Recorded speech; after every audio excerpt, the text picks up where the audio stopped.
emergency podcast for breaking news. It has just been released that the Arsenal summer tour will be... No, I'm kidding. Mikel Arteta is sticking around. This is the ArsenalVision post-match podcast. My name is Elliot, the Black Man, Twitter, Yankee Gunner. We're going to do a quick emergency pod.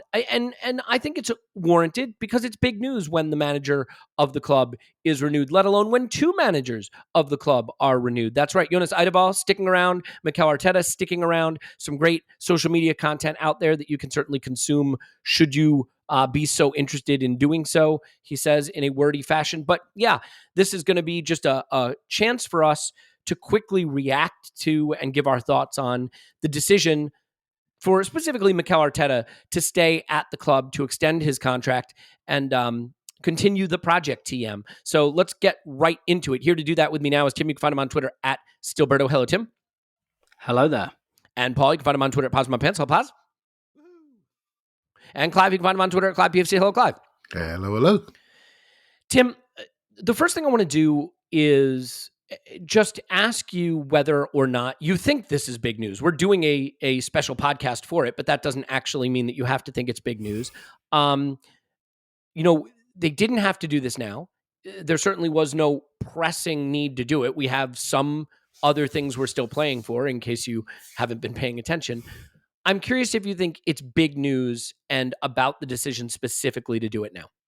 I don't think it's big news. I'm not surprised at all. I've pretty much always thought that, barring a bit of a disaster season, they would extend his contract. I do wonder how significant it is that we're now guaranteed in the top six.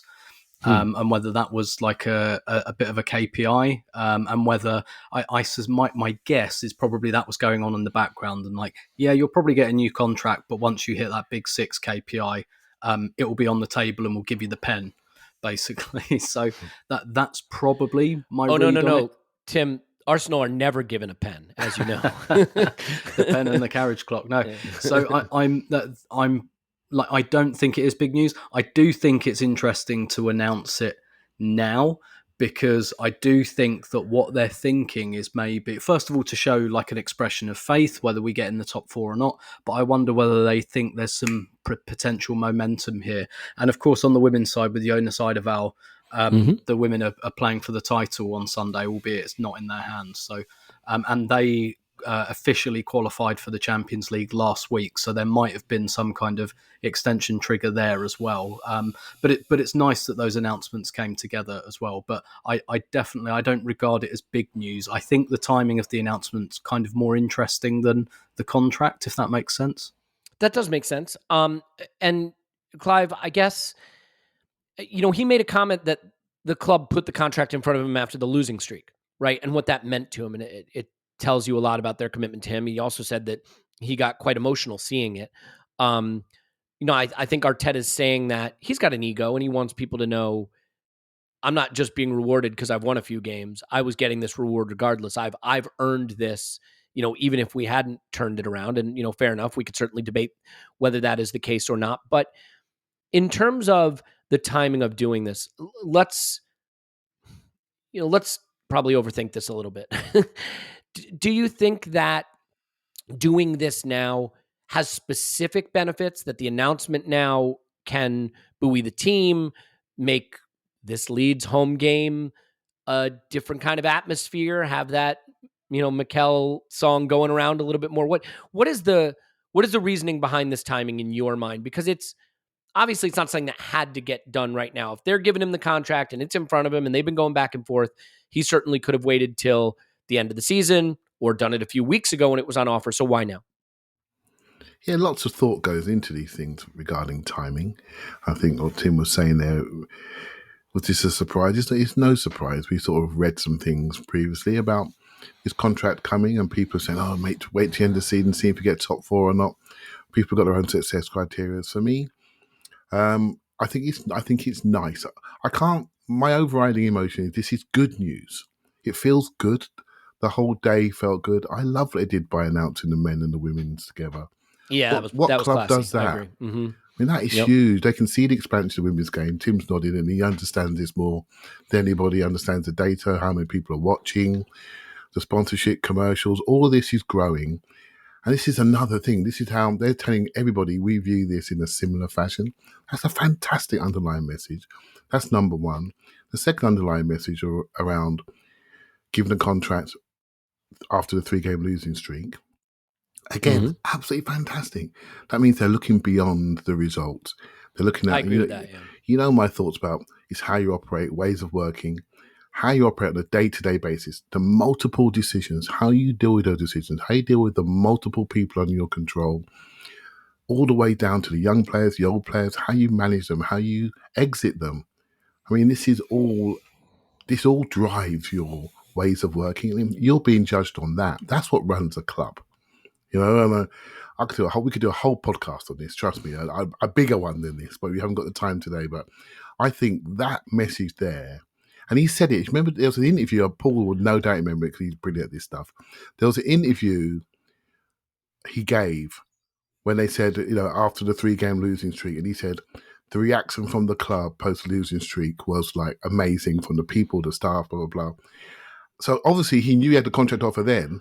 At a moment when you're at your weakest, when you're dropping the ball, and they go and say, we believe in you, and next minute we have a 3-game winning streak, and who's to say the two things are not, you know, part of a coexistence, right? So those are two things that I sort of felt really, the good news emotion, the duality of the announcement, and the time of when he got given the contract. I thought that's my good emotions for the day. Yeah, I think that's well said, Clive. And Paul, the interesting thing with a contract is I sometimes feel like a managerial contract is all upside and no downside as long as you're rich. And I'll explain what I mean there. Now, look, it's not all upside, no downside when you give Alan Pardew an 8-year contract, right? But 3 years for Mikel Arteta, that seems reasonable. And like the reason I say it is you eliminate any possibility of distraction. You tell the players this is going to be your manager. So it's not in their mind. They're not thinking about it. You make a clear commitment of who the man in charge is going to be for agents, you know, and transfer dealings that you may be trying to tie. I mean, we think of the transfer windows opening in July or whatever it is. But in reality, all those conversations are being had, and players want to know, well, he's got 1 year left. You know, the PSG job is going to be open. You know, are you sure he's sticking around? Like it eliminates all that confusion. But if it all goes tits up, no contract is ever saved. I mean, Alan Pardew had an 8-year contract. He's not still managing Newcastle, right? So like these contracts can eliminate any kind of confusion, distraction, and set a course for the club without actually committing the club beyond the financial commitment you'd have to make if you get rid of a manager, which compared to some of the other financial missteps you can make in football is relatively minor. I mean, Spurs are on the wagon wheel of paying off managers now. United have obviously done it quite a bit. Chelsea, it's like their favorite pastime. So we've seen that it has mattered. So how important do you think it is on the positive side, given that the downside to it, I think, is really very little? You know, for the people who are like, what has he done to earn one? It's kind of like, well, it doesn't really matter, man. If you're this mad about it, if he sucks, I promise you he's not going to be here till 2025. But how positive can it be? How important can the benefits be? I think that's right. I mean, not giving a manager that you're trying to develop a level of trust with a contract till the last moment is not the kind of thing that's going to engender a relationship with the manager, the sense that there's alignment, trust in his team, his staff, the organization, that you're serious about this guy. Like, I think this is big news, but not surprising news, or maybe I'd say important news, but not surprising news. I think this was all agreed. Like, Arteta took time out of his January window when his team were going off to wherever it was in the Middle East for some sun, some football. He went on his own to meet with Josh and Stan. Edu didn't come along because why would you have Edu in the room while you're discussing these kinds of, like, I think this was all worked out in January in principle. And I think what he's saying right now is, like, they kind of concluded that roughly around this time they'd finalize, publish the news of, and like, what he's really saying is, even though these 3 defeats came, that's when they gave me the call to say, look, we're still doing the contract. In fact, we're definitely doing the contract now. Let's get it signed and let's get it announced because we back you, Mikel. I think that's what that really means. I don't think it suddenly came out of nowhere. They said, oh, you lost 3 games. Let's give you a contract. I don't think they can do it at the end of the season because that signals, oh, we only gave it to him because he made top 6 or because he got this result or he got that result instead of believing in what he's doing. I don't think they can give it to him a lot earlier than this in January, February, when nothing has been proved. It's kind of signaling, well, we don't really care what happens in 21-22 season. It's all theory. Like, this is almost plus or minus a week or two the perfect time. And I think he lost 3 games and Josh called him and said, look, remember when you said at the start of the season about it being the best week 10 days of his career, and that was about friends, it was about family, it was about his team and their response, but it was mostly about the organization saying, we are 100% behind you, we believe in you, trust your own process, trust us to trust your process, trust us to trust you. And help me help you. Yeah. I'm delighted. I think this is right and it's aligned. Yeah. Well, so Tim, let's sort of talk about how we got here for a second, though, because it is easy to believe we've just been on this sort of linear progression towards Mikel getting his next deal.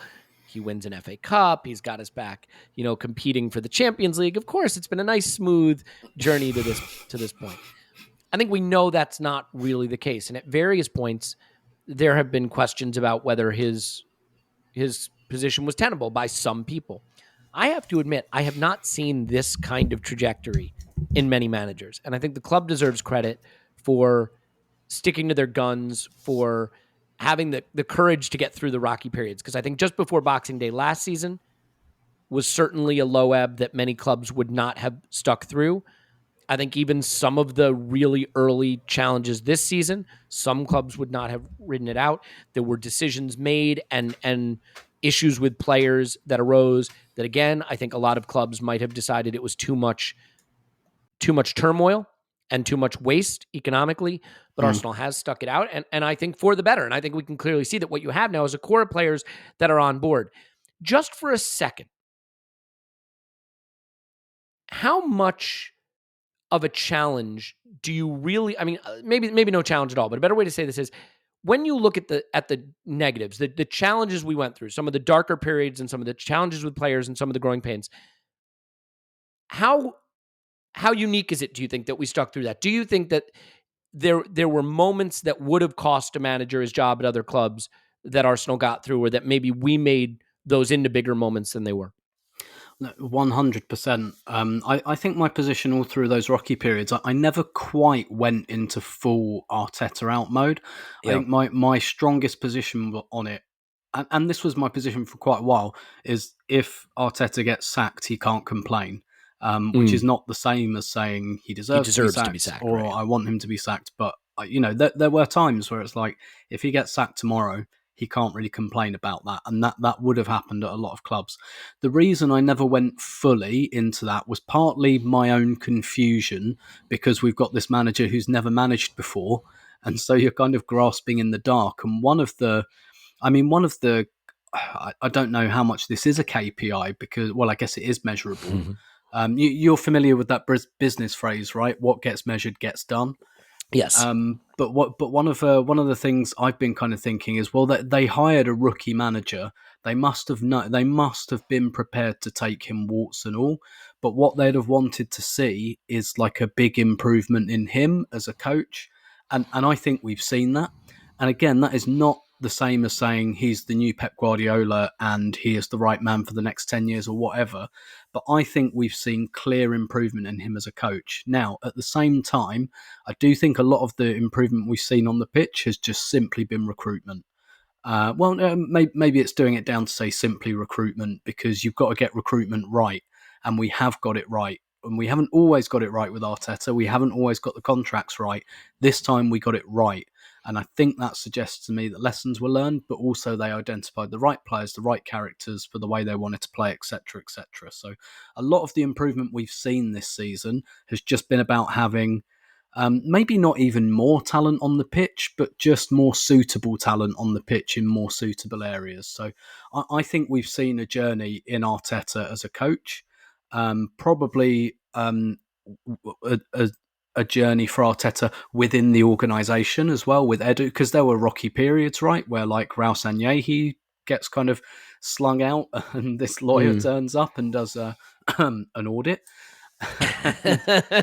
And there are maybe some transfers that he was involved in and he wasn't involved in. Maybe there are some, and so I was just listening to the pod that you guys did yesterday earlier about that kind of that decision to make him manager instead of head coach, and that seems to me to have been like a bit of a right line in the sand. We got rid of that guy who was giving contracts to his mates. And actually what we're doing is we're aligning the organisation with this guy now. And that's a risky move. And I'm not necessarily saying that it was a good move. I think it's paid off. But that's not it doesn't necessarily mean the process was great behind it. Maybe it was, I don't know. But the other reason I never went full Arteta out is I just don't see who else is on the market. I don't like if we sack Arteta, like who do we get? Who is there? We could be the club with Conte flashing his, eyes at batting his eyes at PSG and wondering how we're going to replace him one season later. Yeah, exactly. I think Arsenal were in a position where they kind of had to take a bit of a gamble and they had to get the guy to do the rebuild. And I was thinking about this yesterday. In hindsight, Arsenal should have just appointed Arteta in 2018, and then I think we'd be further down the line, because I think some of the cleaning stuff he's done would have been done. It would have been done straight away rather than that absolutely indecisive Emery period. And indecision is exactly what cost Emery. He couldn't decide on Ozil. He couldn't decide on his formation. He couldn't decide who the fucking captain was. Whereas Arteta, for better and for worse, has been very clear every time. That doesn't mean he's always got it right, because we can't see the alternate universe. We can't see the alternate universe where we actually have Mesut Ozil when we can't create shit at the beginning of last season. I mean, I can because I'm Doctor Strange, but the rest of you, of course, cannot. And maybe if we do have, maybe if he just swallows Ozil's bad attitude, maybe we finish 6th and get in the Europa League or something. Like, we don't have that timeline. But one thing he has brought is clarity. And something I started thinking at the beginning of this season was, even whatever happens with this, is what I was thinking probably about September, October. My kind of line in the sand was, whatever happens now, I don't think Arteta has been a bad appointment. If he goes tomorrow, he's done some good things and he's left the squad and probably the club in a better place than he found it. And that's that's not insignificant for a rookie manager. And again, none of this is to say he is therefore on an unstoppable upward trajectory. But I think the other thing that's interesting, before I hand this over, because maybe it'll be one of your questions, is it's 3 years, the extension. Yeah. That's the surprise to me. Not an unpleasant surprise, but I thought it'd be 4. And I'd be interested to know whether that was on the club side, whether that was on Arteta's side. But I think that's good as well, because it's faith, but faith with caution and faith with maybe conditions. Kind of, okay, we're throwing our lot in with you, but not forever. Like, you've still got some KPIs to meet and we still want to see more progress. And I think that's good. It's ambition from both, because the timeline for clubs is not 5 years, right? It's not, let's try to be good in 5 years. That's not realistic. If we're not getting there in 3, this won't have worked. So as you said, in business, what gets measured gets done. And the axiom I've lived by in my personal life is what gets measured gets embellished by 2 to 3 inches. But Clive, and look, I didn't want Emery, but I wanted the model with Emery, right? I wanted the director of football and the first team coach, and I liked that. But guess what? We weren't organizationally ready to be that. And so what happened? We had a grifter in Raul. The club, I think, was seized upon by agents and people that didn't have the club's best interest at heart. Allegedly. And allegedly, of course. Well, I'm not saying anything unlawful occurred, just things that maybe were unproductive. But the point is that what if you're going to have a director of football head coach relationship? I think that can work, but that doesn't mean the head coach can just be a patsy that lets whatever go on.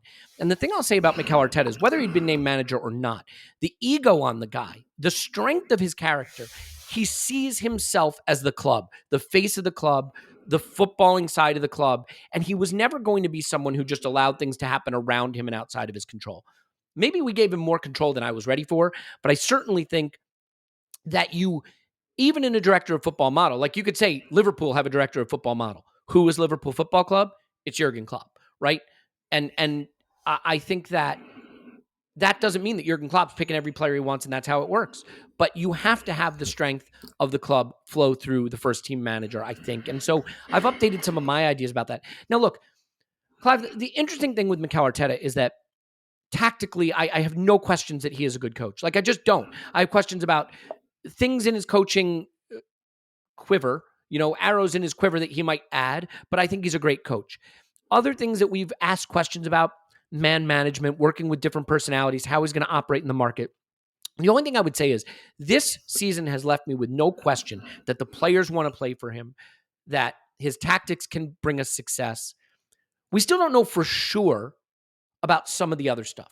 And so it's still going to be a learning process in terms of what happens when we go into the market this summer and maybe bring in a personality that's a little different than the type he likes to work with. Now, to be fair, he may have a better sense of who those players are and bring in those players. So we'll see how that pans out. One point I wanted to make before I forget, in terms of why now, it wouldn't surprise me if the club tapped Mikel on the shoulder and said, hey, if you like this contract, we can sneak the contract signing into the Amazon documentary. There's still time to catch that filming because they are going to be wrapping that up pretty soon. I'm just saying it makes for good theater. It makes for good TV. But Clive, in terms of the non-coaching side of it, the man management side, the operating in the market side, we're still learning about this manager.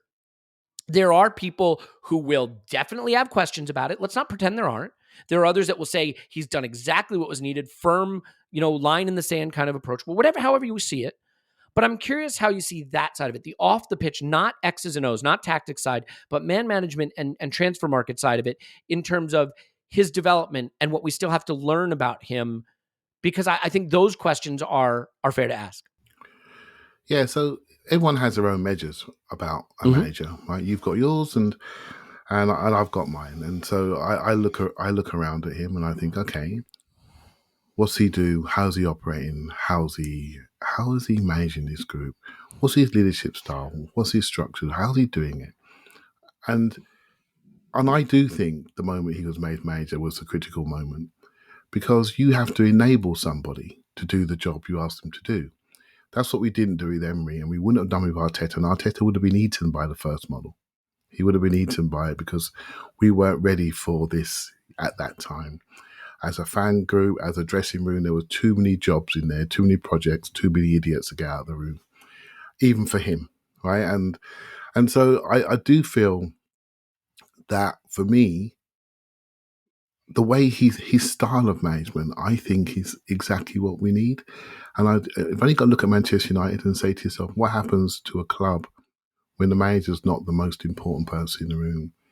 Other people undermine him. And that's where Emery was. He got undermined by other people who had a bigger Twitter following than him. And they divided the fan base right in front of us. And he got done by the dressing room. And then we criticised him as a coach. Well, you know what? I never criticised Emery as a coach, because I could see he was a good coach, right? And it was just something that you could see immediately that he was a good coach. May not be the right coach for us at that particular time. May not be the right communicator. We were used to a communication genius, and we got given someone that couldn't quite connect with us. So we weren't having him. And coaches will always make mistakes. So if your measure is substitutions, results, and those things we can touch and feel, then I'm afraid Arteta's he's gonna let you down. He's going to pick the wrong team. He's going to lose a game. He's going to make a wrong substitution that's going to upset you. So at some point, you have to divorce yourself from that and say, actually, is he the right type of person that has the right values?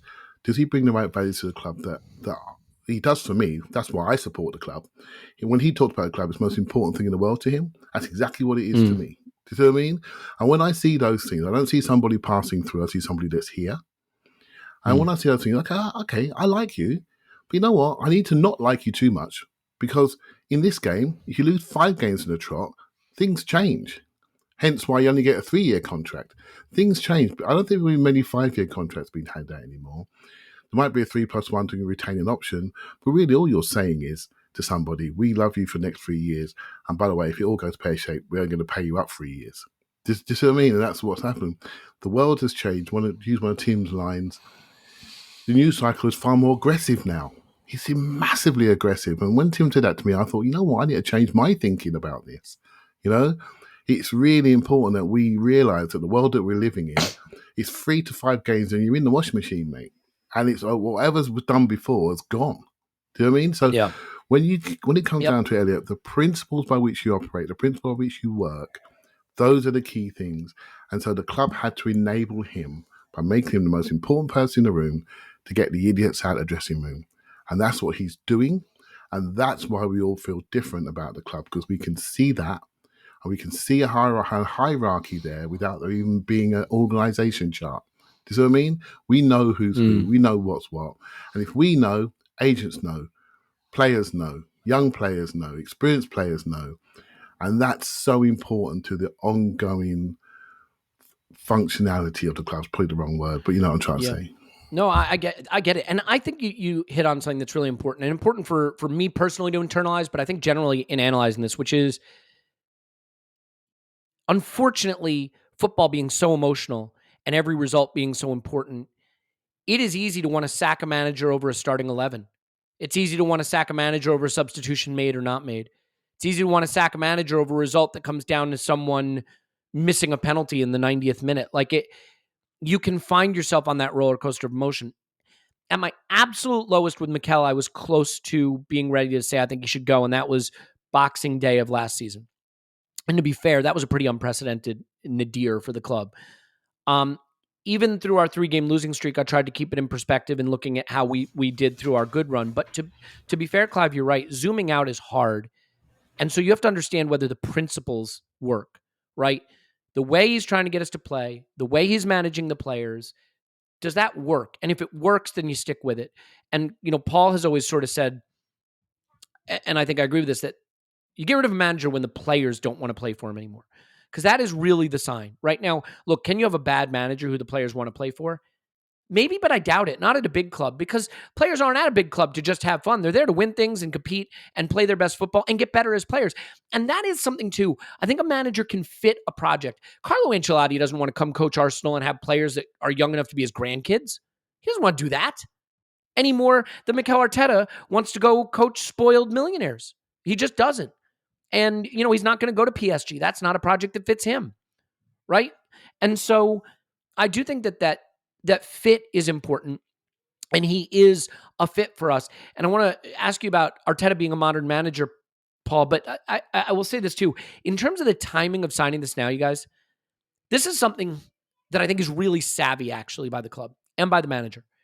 You can't do it on the heels of a 3-game losing streak. I get that they put the contract in front of him there, but optics-wise, you sign the deal after your season looks like it's just cratered, and you've got a livid fan base. It just doesn't make sense to do it then. So you say, we'll table it. You get on a good run. Positivity is flowing right now. And the reason you do it now is you don't want to do it after the season. Here's why. Obviously, if you finish top 4, then it looks, hey, great. He totally deserves it. But what happens if it doesn't quite work out and you finish 5th? Well, he was still hitting your KPIs. You still had a season that you think is good. The players still want to play for him. But now people will argue that it's a reward for failure. That somehow, why is he getting a new deal? He missed out on top 4. The club needs to avoid that narrative. They want it to be a project, that this is a long-term view. And if they do it right after the season, it looks like it's because of this season.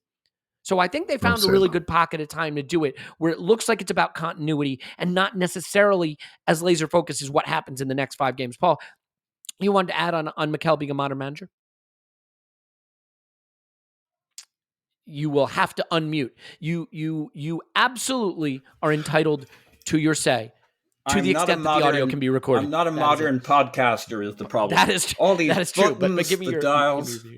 Look, we're talking I'm going to about... get you one of those phones for seniors that, can't send a text or go on the internet. It's just big buttons and dials. That's it. Yeah, I can hang it around my neck, and one big red button would be great. Right next to the life alert. Okay, go for it. Yeah.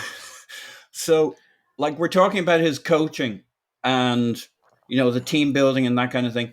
And sure, that's a huge part of it. But we got so much more than that.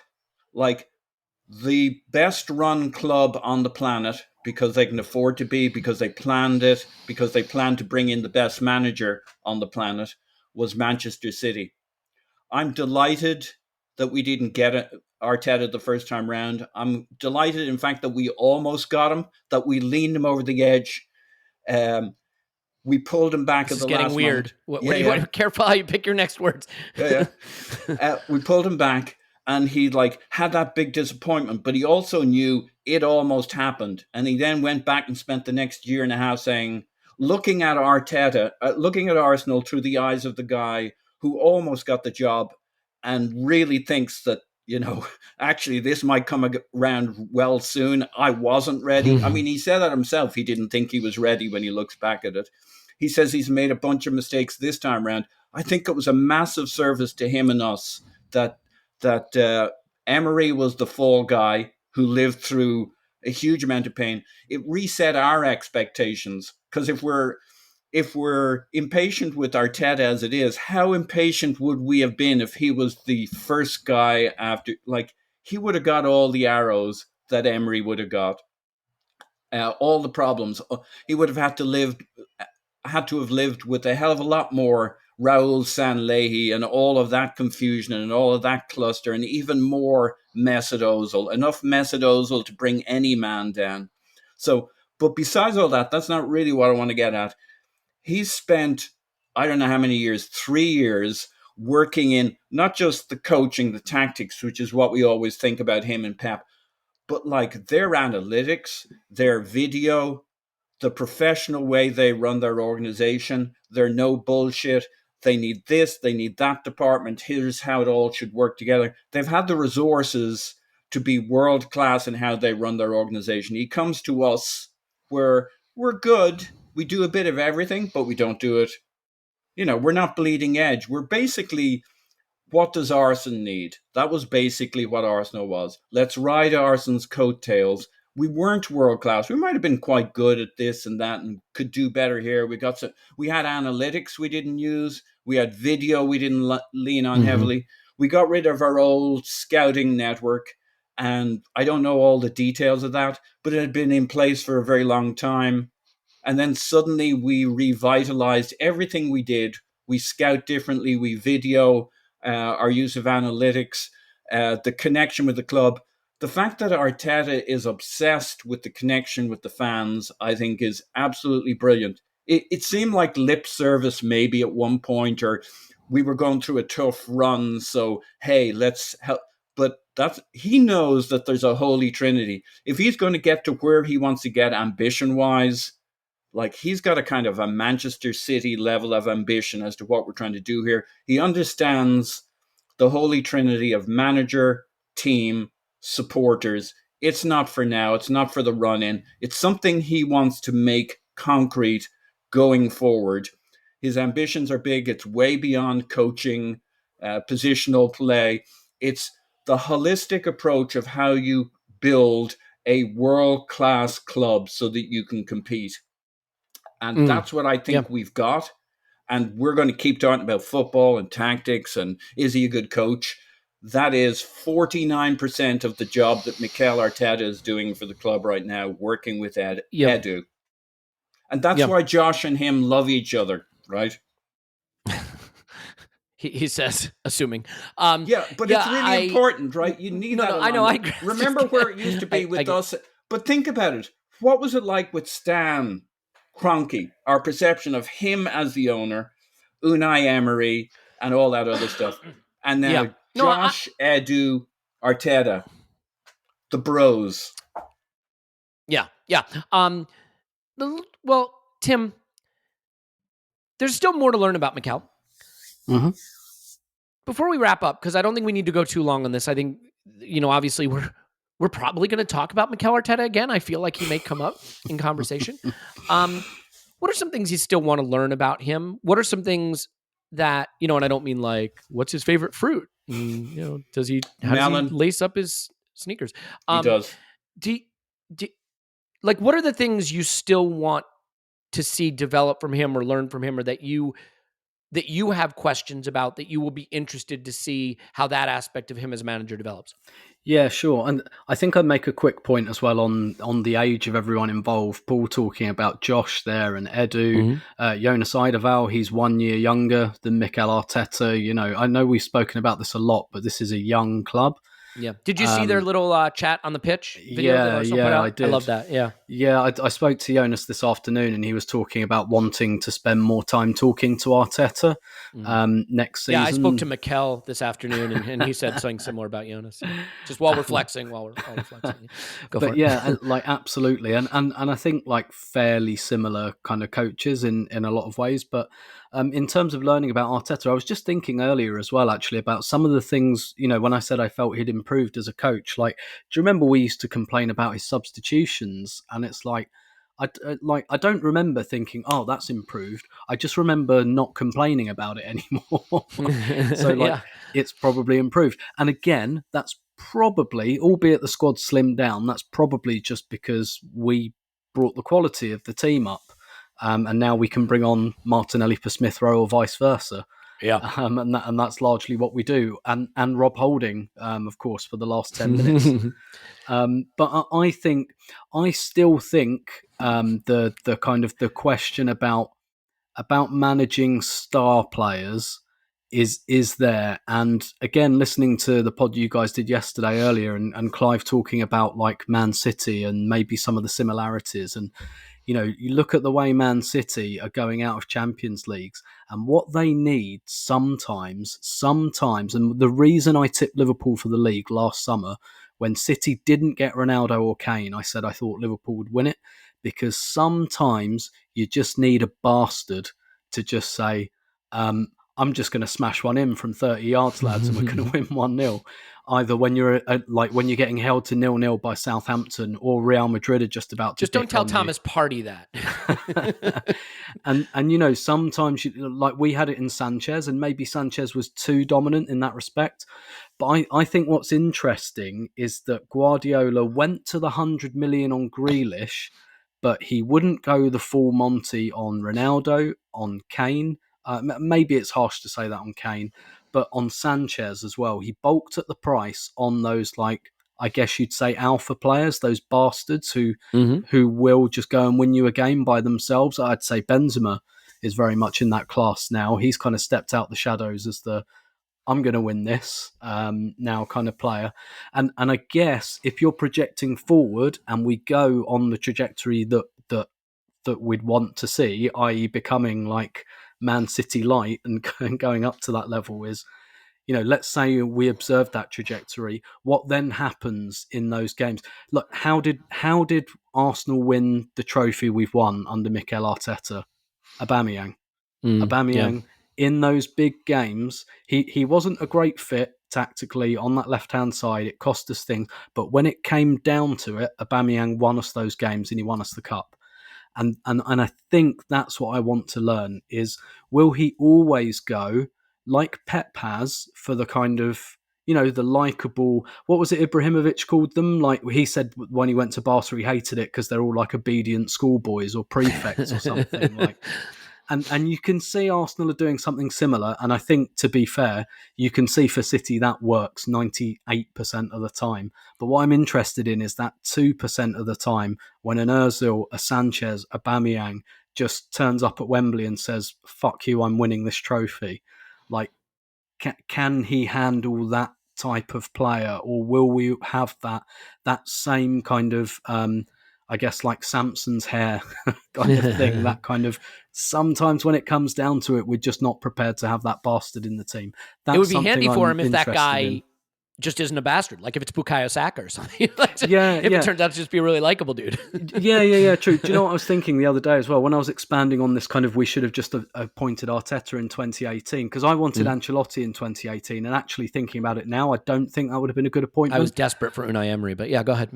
I think the ideal would have been Wenger go in 2016, get Ancelotti then, when we've still got somewhat prime Ozil and Sanchez, let Ancelotti have Ozil and Sanchez and just say, because that's what he does, right? Yeah. He just puts the talent on the pitch and let him have them for 2 years. And then, because Ancelotti never does anything after 2 years, always gone. Yep. So let him have his fun with them for 2 years and then do the Arteta thing in 2018. I think that probably would have been ideal. But I wonder how much Arteta is looking at what is happening with City here and thinking, maybe sometimes I need to have my bastards. Tim, it'd be very tough for Arteta to take over after Carlo Ancelotti, after he wins the Champions League with Ozil and Alexis. I mean, I don't think you're seeing the big picture here. And his one league title. Yeah, his one league title that he always gets in his one Champions League. But to be fair, I think even if we signed Tim Sherwood after that, we would have been so drunk and happy that none of us would have noticed. By the way, while we're re-signing our manager, rumors of a new manager at Tottenham, right? Graham Potter. I hope it's not Graham Potter. Not because I think he'll turn them into something special, although he could, but just because I'd hate to have to loathe a manager that I kind of admire. That would be a shame. But I'll do it if that's what's required of me. Clive, last quick question. £1,000 of your money has to be gambled on whether this is the last contract Mikel Arteta has at Arsenal. Do you think it is or it isn't? No, I don't think it is. I think it's okay. I think he's going to be there. He's going to be there for a while. But like I say, football's a funny game, right? And 5 losses is a mistake that we haven't foreseen. And people will be after him, and that's how it changes. We have to run as Tim's groceries have arrived and our window for recording has ended, but I'm glad we could get this out. Look, I'll say it this way, Clive. I hope that if it's his last contract, it's because he's won everything with us and has new lands to conquer.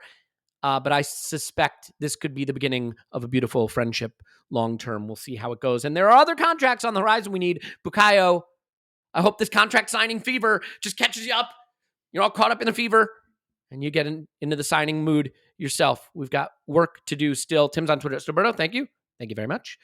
Paul's on Twitter. Pause my pants. Thanks, Pause. Woohoo! Clive's on Twitter. Clive BSC. Thanks, Clive. Thank you very much. 2 bits of admin. So many of you sending in the reviews and you're emailing them and you're DMing and what I've done is I've wound up with an inbox filled with these wonderful reviews, and I feel like I should reply to all of them. If I'm being honest, it's probably not going to happen just because it's a lot, and I still have the COVID, and I'm just feeling a little lethargic, and so please take this as me saying, I love you so much. We love you so much for sending them. And if I haven't responded personally, it's not because I don't see it. And it doesn't mean a lot. And you're in the drawing. You're in the drawing for the free year of Patreon. And for patrons, there will be an instant reaction after the Leeds game. There may even be a little Patreon something after the Spurs Liverpool game as well. We'll see. So keep an eye out for that. We're going to leave it there, though. Plenty ahead. Hope you enjoyed this. Thanks so much for being here. We love you, and we will talk to you after Liverpool 10, Tottenham 0.